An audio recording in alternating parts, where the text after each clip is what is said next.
ഇന്നിപ്പോൾ രാവിലെ നമ്മൾ റാഗി പുട്ടുപൊടിയാണ് കേട്ടോ എടുക്കുന്നത്. അപ്പോൾ ഇതിൻ്റെ പുട്ട് ഞാൻ നേരത്തെയൊക്കെ ഇടയ്ക്കൊക്കെ ഉണ്ടാക്കലുണ്ടായിരുന്നു. അപ്പോൾ ഇന്ന് ഏതായാലും നല്ല ഹെൽത്തി ആയിക്കോട്ടെ എന്ന് കരുതിയിട്ട് അതാണ് ചെയ്യുന്നത്.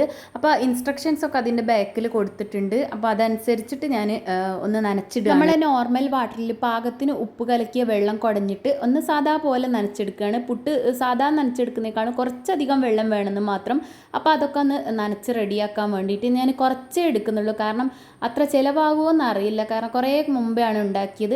ഏതായാലും അതൊക്കെ നനച്ചിട്ട് ഒന്ന് അടച്ച് വെക്കുകയാണ്. ഒരു 2-3 മിനിറ്റ് വെച്ചാൽ മതി. അപ്പോഴേക്കും നല്ലോണം സെറ്റായി വരും കേട്ടോ. ഇതിനായി ഞാൻ എലൈറ്റിൻ്റെ റാഗി പുട്ടുപൊടിയാണ് കേട്ടോ എടുത്തത്. ഒരു 2-3 മിനിറ്റ് ആകുമ്പോഴേക്കും ഞാൻ തേങ്ങയൊക്കെ ചിരവി റെഡിയാക്കി നമ്മുടെ പുട്ട് ചുടാൻ വേണ്ടിയിട്ട് പുട്ടുകുറ്റിയിലേക്ക് ആവി തട്ടിക്കാൻ വെച്ചിട്ടുണ്ട് കേട്ടോ.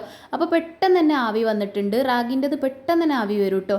പിന്നെ ഞാൻ അടച്ച് വെച്ചിട്ട് ഒരു 2-3 മിനിറ്റ് ഒന്ന് വേവിച്ചെടുക്കുകയാണ്. പുറത്ത് അത്യാവശ്യം നല്ല മഴയൊക്കെ പെയ്യുന്നുണ്ട് കേട്ടോ. അപ്പോൾ നിങ്ങൾക്ക് കാണാൻ പറ്റുന്നുണ്ടോ എന്നറിയില്ല.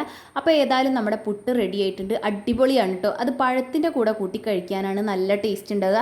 അപ്പോൾ അതിനിടയ്ക്ക് കുറച്ച് തിരക്കൊക്കെ ആയിരുന്നു. അങ്ങനെ അനൂസ് ചായയൊക്കെ കുടിച്ച് മദ്രസ ഇല്ലായിരുന്നു കേട്ടോ. ഇന്ന് വെള്ളിയാഴ്ച ആയതുകൊണ്ട് അങ്ങനെ ഓട്ടോ വന്ന ശേഷം അനു പോയിട്ടുണ്ട്. അതിനുശേഷം ബാക്കി പുട്ട് കൂടെ ചുട്ടെടുക്കുകയാണ്. ഡാനിക്കുട്ടൻ എഴുന്നേറ്റിട്ടില്ല. ഇന്ന് അങ്കണവാടി പറഞ്ഞേക്കണം എന്നാണ് കരുതുന്നത്. അപ്പോൾ പിന്നെ മോനെ ഞാൻ ഉണർത്തി അങ്കണവാടി പോകാൻ വേണ്ടി കുളിച്ച് മാറ്റിയൊക്കെ റെഡിയായി നിൽക്കുകയാണ്. അങ്ങനെ അസ്മൽക്കാക്ക കൊണ്ടുവിട്ടിട്ട് പോയിട്ട് തിരിച്ച് വന്നിട്ട് ഓഫീസിൽ പോകാമെന്ന് കരുതിയപ്പോൾ പണി കിട്ടി. വണ്ടി കംപ്ലൈൻ്റ് ആയിട്ടുണ്ടായിരുന്നു.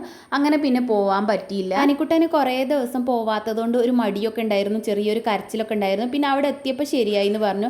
കുറച്ച് സമയം ഒന്ന് കരഞ്ഞുള്ളൂ. അങ്ങനെ അസ്മൽക്കാക്ക വന്ന ശേഷം പിന്നെ തറവാട്ട് പോയി കുറച്ച് അധികം മുരിങ്ങയില കൊണ്ടുവന്ന് ഉപ്പേരി വെക്കാൻ മാത്രം ഉണ്ട്, കറി വെക്കാനല്ല. അപ്പോൾ അതുകൊണ്ട് തന്നെ കുറേ സമയം അധികം ഇരുന്നിട്ട് ഞാൻ നല്ലോണം വൃത്തിയാക്കി നുള്ളിയെടുത്തു. കാരണം ചെറിയ മുട്ടകളൊക്കെ കുറച്ചൊക്കെ ഉണ്ട്, ബാക്കിയൊക്കെ കഴുകിയൊക്കെ വൃത്തിയാക്കി വെച്ചു. അപ്പോൾ ഞാൻ ചോറ് നേരത്തെ ഇറക്കി വെച്ചിട്ടുണ്ടായിരുന്നു. അങ്ങനെ മുരിങ്ങയില റെഡിയാക്കാനുള്ള ചമ്മന്തിയൊക്കെ പൊടിച്ചെടുക്കുകയാണ് കേട്ടോ. തേങ്ങയും പച്ചമുളകും ചെറിയുള്ളിയാണ് ഇട്ടത്. ഇപ്പോൾ സമയം ബാങ്ക് കൊടുക്കാനൊക്കെ ആയിട്ടുണ്ട്. അപ്പോൾ പള്ളിക്ക് പോവുകയാണ് കേട്ടോ. അസ്മൽക്കൊക്കെ വണ്ടി കേടായതുകൊണ്ട് നടന്നിട്ടാണ് പോകുന്നത്. നടക്കാനുള്ള ദൂരമേ ഉള്ളൂ. പിന്നെ വണ്ടിമേൽ അങ്ങനെ പോകുന്നെന്ന് മാത്രം.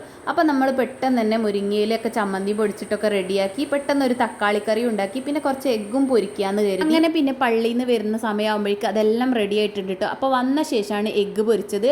അപ്പോൾ എഗ്ഗ് നല്ലോണം ഉള്ളിയും പച്ചമുളകും കറിവേപ്പിലയും ഉപ്പൊക്കെ ഇട്ടിട്ട് റെഡിയാക്കി കലക്കി നല്ലോണം പൊരിച്ചെടുക്കുന്നുണ്ട്. അങ്ങനെ പിന്നെ ചോറൊക്കെ വിളമ്പിയിട്ടുണ്ട്. നമ്മുടെ മുരിങ്ങയിലയും അതുപോലെ തക്കാളിക്കറിയും മുട്ടയും എല്ലാം കൂടെ കൂട്ടിയിട്ട് അടിപൊളി ചോറ്. അപ്പോൾ ഇതാ നമ്മൾ ചൂടോടെ കഴിക്കാൻ പോവുകയാണ്. അപ്പോൾ see you in the next video. By.